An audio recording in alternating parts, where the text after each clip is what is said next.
बिस्मिल्लाहिर्रहमानिर्रहीम। अस्सलाम वालेकुम नाज़रीन, उम्मीद है आप सब खैरियत से होंगे। अच्छा नाज़रीन, ये है बम्पर। इसकी जो हमने फिलिंग करनी है ना, रगड़ाई तो मैंने इसकी बड़ी अच्छी तरह कर ली थी। पुराना सारा कचरा पेंट जितने भी कोट थे, माशाल्लाह से काफ़ी कोट थे, मैंने सारे उतार लिए। बस ये जो आखिरी है ना, ये प्रीमियर कोट है इसका। प्रीमियर कोट, इसके नीचे पॉलीयूरेथीन है, लेकिन ये प्रीमियर कोट इतना अच्छा हुआ है कि ये उतर ही नहीं रहा। जितना भी मैं उतार रहा हूँ पेंट ऊपर से उतर जाता है, ये प्रीमियर कोट नीचे रह जाता है सारा, तो इसलिए इसका कलर ग्रे आपको फील हो रहा है। Otherwise this bumper plastic is black. तो वो मैंने प्योर ब्लैक तो नहीं निकाला, कुछ जगहों से निकाला जहाँ ज़रूरत थी, जैसे ये है एरिया या ऊपर वाला एरिया जहाँ होना ही ब्लैक है। तो अब मैं ना इसकी फिलिंग करने लगा हूँ एपॉक्सी से। ठीक है, एपॉक्सी से फिलिंग इसलिए कर रहा हूँ, इसके भी मैं आपको एक बहुत सॉलिड रीज़न दूँ। देखें, ये है गेम थर्मल एक्सपेंशन की। अगर मैं इसके ऊपर नॉर्मल वो जो बॉन्डो होती है, वो या स्टील पुटी होती है जो नॉर्मली गाड़ियों पे लगाते हैं, लोहे पे अमूमन की, मतलब कि आयरन वाले या मेटल वाले एरियाज़ के ऊपर जो लगाते हैं, यहाँ के मैकेनिक वही बॉन्डो, वही पुटी जो है या वही फिलिंग जो है वो बम्पर्स के ऊपर भी लगा देते हैं। लेकिन उसमें एक कबाहत है। देखें, आयरन का या स्टील का शीट का जो थर्मल एक्सपेंशन है वो, और उस पुटी का थर्मल एक्सपेंशन जो है वो तकरीबन एक जैसा होता है। इसलिए वो जब लोहे के ऊपर आप लगाते हैं और उस फिलिंग करने के बाद उस पर प्राइमर का कोट करते हैं, फिर पेंट करते हैं, तो होता क्या है कि वो साल हा साल जो है ना, वो फिलिंग जो है वो उसके ऊपर रहती है और उसको कोई फ़र्क नहीं पड़ता। लेकिन जब वही फिलिंग हम इन बम्पर्स पे लगाते हैं ना, ख़ास तौर से ये पॉलीयूरेथीन बम्पर के ऊपर, तो इसका थर्मल एक्सपेंशन रेट और उस फिलिंग का थर्मल एक्सपेंशन रेट मैच नहीं करता। तो होता क्या है, सर्दियों में ये प्लास्टिक ज़रा सा सिकुड़ेगा, गर्मियों में ये प्लास्टिक ज़रा सा फैलेगा, उसका एक्सपेंशन, थर्मल एक्सपेंशन जो है वो कम है, तो वो सर्दियों में ना फैलेगी ना सिकुड़ेगी, लेकिन ये फैलेगा और सिकुड़ेगा ज़रूर। सर्दियों में सिकुड़ेगा, गर्मियों में फैलेगा। तो होगा क्या कि वो जो फिलिंग है ना, उसके ऊपर क्रैक आ जाएंगे। जैसा कि आपको मैंने लास्ट वीडियोस में जो दिखाया भी था कि बम्पर के ऊपर पूरे क्रैक्स ही क्रैक्स हैं। उसकी वजह ये कि वो वाली फिलिंग गर्मियों सर्दियों में चलेगी नहीं, एक सीज़न निकालने के बाद पूरे बम्पर पर क्रैक होंगे। तो इसी चीज़ को मद्देनज़र रखते हुए मैंने वो वाली फिलिंग करने का आइडिया तर्क कर दिया। ठीक है, तो उसके लिए जो सब्स्टिट्यूट है मेरे पास वो है जनाब हमारी एपॉक्सी। एपॉक्सी का थर्मल एक्सपेंशन जो है ना विद प्लास्टिक, वो ज़रा बेहतर है। मतलब कि वो सर्दियों में सुगड़ती भी है और गर्मियों में थोड़ी फैलती भी है, तो वो प्लास्टिक के साथ गुजारा कर सकती है मिलजुल के। लेकिन वो वाली जो फिलिंग है, जो बॉन्डो फिलिंग है, वो इस हवाले से किसी काम की नहीं होती। खैर, ये तो होगी जनाब इंट्रोडक्शन। तो ये वाली जो फिलिंग है ये मैंने कैसे बनाई है, इसके अंदर मैंने एक तो ये एपॉक्सी रेज़न, ठीक है ना, ये डाला है।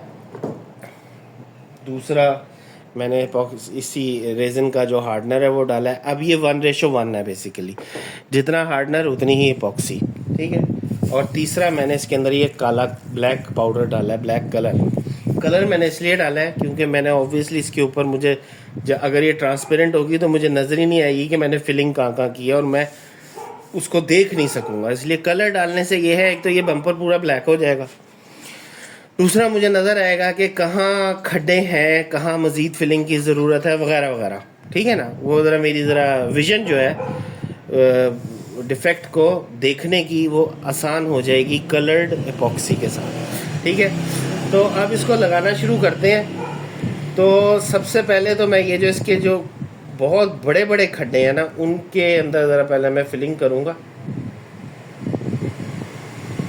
अच्छा, अब एक और बात, वो जो बॉन्डो फिलिंग होती है ना, या वो जो होती है आपकी पुटी जो होती है, स्टील पुटी, क्या जो भी कहते हैं जी उसको, वो जिसमें हार्डनर मिक्स करते हैं और वो एकदम हार्ड हो जाती है with in 10 to 15 minutes.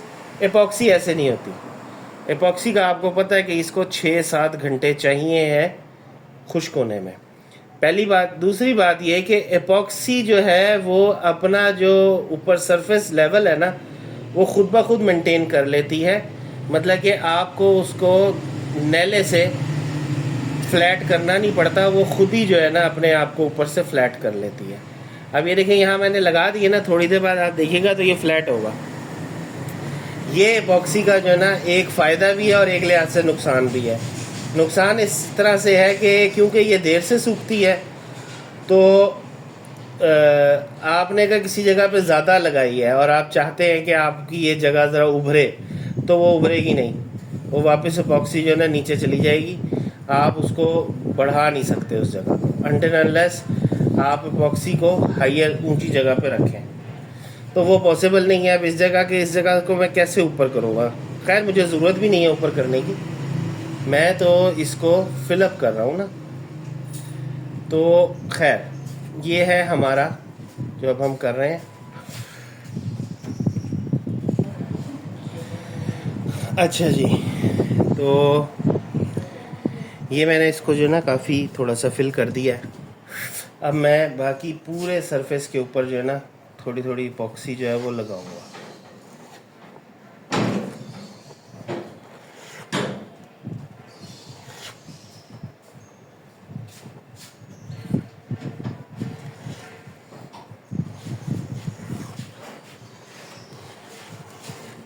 Blade से ही लगा रहा हूँ, ठीक है ना। वैसे तो ये काम नैले से करने वाला है, लेकिन कोई बात नहीं है, मेरा दिल नहीं कर रहा उठ के नैले ढूंढने का।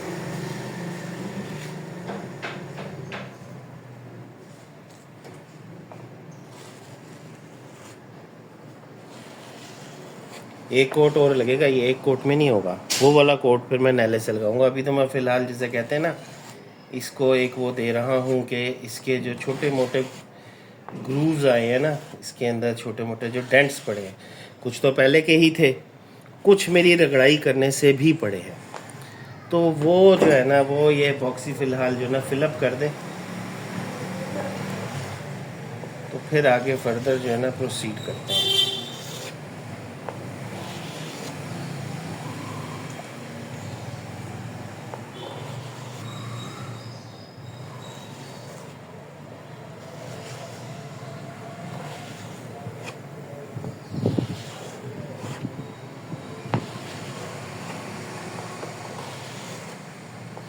एक थिन सा कोट जो है ना इसके ऊपर एक किस्म का हो जाएगा। फिर हम इसको जो है ना 150 ग्रेड के सैंड पेपर से सैंड करेंगे और फिर इसको प्लेन कर लेंगे, ठीक है। बाकी जो क्योंकि ये प्लास्टिक है और इतना पुराना है, तो वेदर कंडीशंस की जो इसने इतनी देखी है उसकी वजह से ये थोड़ा सा डी शेप भी हुआ है। ऐसा नहीं है कि बिल्कुल फ्लैट और प्लेन है, ये इसमें नीचे कर्व है, कहीं से उठा हुआ कहीं से बैठा हुआ। उसको हम करेंगे हॉट एयर गन से, ठीक है ना। तो वो हम फिर आराम से ज़मीन पे रख के ना फ्लैट सरफेस के ऊपर, तो हॉट एयर गन से और कपड़े से ना, मतलब कि कपड़े की एक कुशन सा बना के, तो हॉट एयर गन चलाते जाएंगे और इस सरफेस को इसके फ्लैट करते जाएंगे जहाँ जहाँ से करने की ज़रूरत है। तो इस तरह से जो ना, अब यहाँ देखें बहुत ज़्यादा डेंट्स हैं, तो ये एपॉक्सी जो है ना इन सारे डेंट्स को अब भरेगी। ये देखा, ये एक एरिया डेंटेड था बहुत ज़्यादा, लेकिन देखिए इस एरिया में देखें ज़्यादा लग गई है, इसी वजह से, क्योंकि उस एरिया में डेंट था।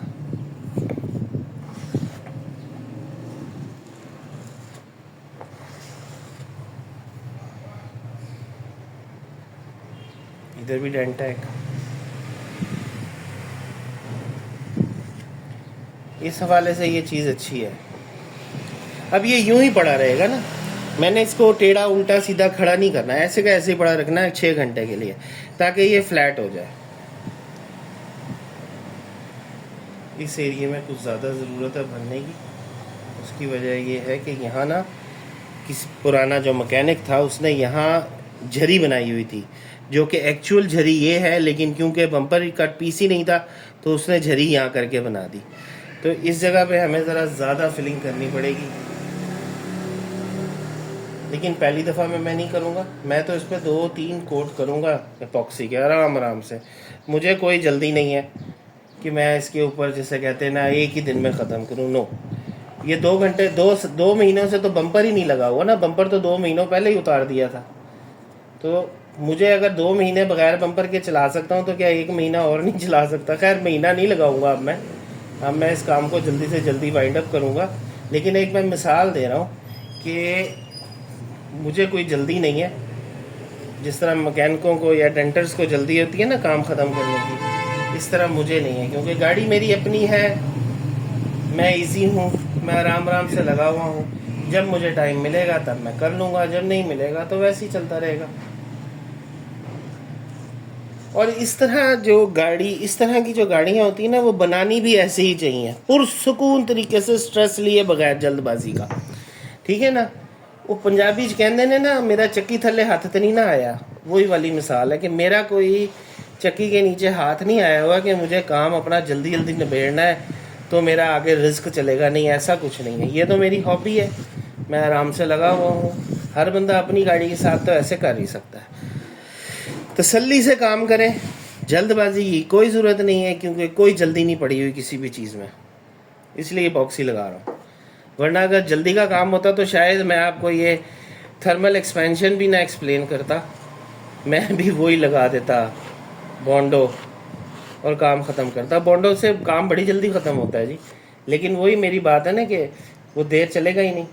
वो एक गर्मी सर्दी की मार है, उसके बाद वो सारा बम्पर फिर से क्रैक, तो फ़ायदा कोई नहीं बॉन्डो को यूज़ करने का।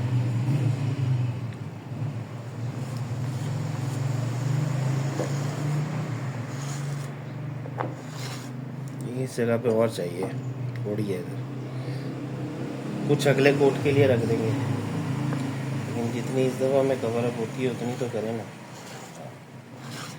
ठीक है।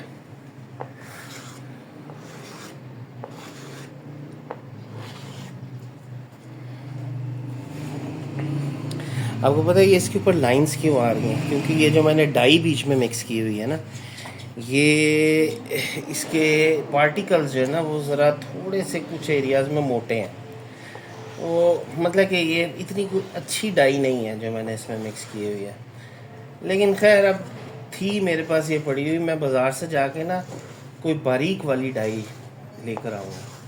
वो जो नहीं होती कपड़े रंगने वालों के पास जो ब्लैक डाई होती है, मेरे ख्याल से वो काफ़ी बारीक होती है, वो वाटर सॉल्युबल भी होती है। वो अगर इसमें डालेंगे ना तो ज़्यादा अच्छा इफेक्ट देगी।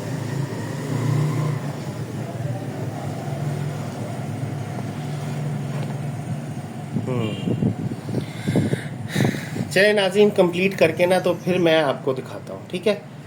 उस वक्त तक के लिए मैं वीडियो पॉज कर रहा हूँ। अच्छा नाज़रीन, वापस आ गया मैं।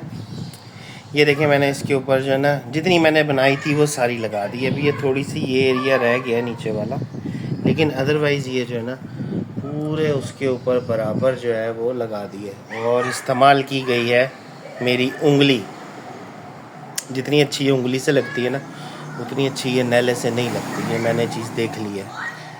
तो आइंदा भी मैं उंगली का इस्तेमाल ज़रूर करूँगा। खैर ये अच्छी लग गई है, अब मैं इसको 6 से 8 घंटे दूंगा ताकि सूख जाए। फिर इसकी थोड़ी सी सैंडिंग करेंगे, फिर दोबारा से एपॉक्सी थोड़ी थोड़ी करके ना चीदा जगहों पे जहाँ ज़रूरत है इंतहाई उधर लगाएंगे। उसके बाद इस पर एक सिर्फ जो है ना हमने प्राइमर का कोट करना है। लेकिन खैर अभी तो ये सिर्फ एक पैनल है। अभी ये देखें, ये वाला पैनल जो आपको पिछली वीडियो में दिखाया है ये तो अभी सूख रहा है, और अभी मेन बम्पर जो बड़े वाला है वो तो रहता है। तो सबसे पहले ना हम सब पे एक एक कोट कर लेंगे, तो फिर जिसे कहते हैं ना फर्दर हम प्रोसीड करेंगे, ठीक है। तो अब तक के लिए इतना ही, बहुत बहुत शुक्रिया, अल्लाह हाफिज़।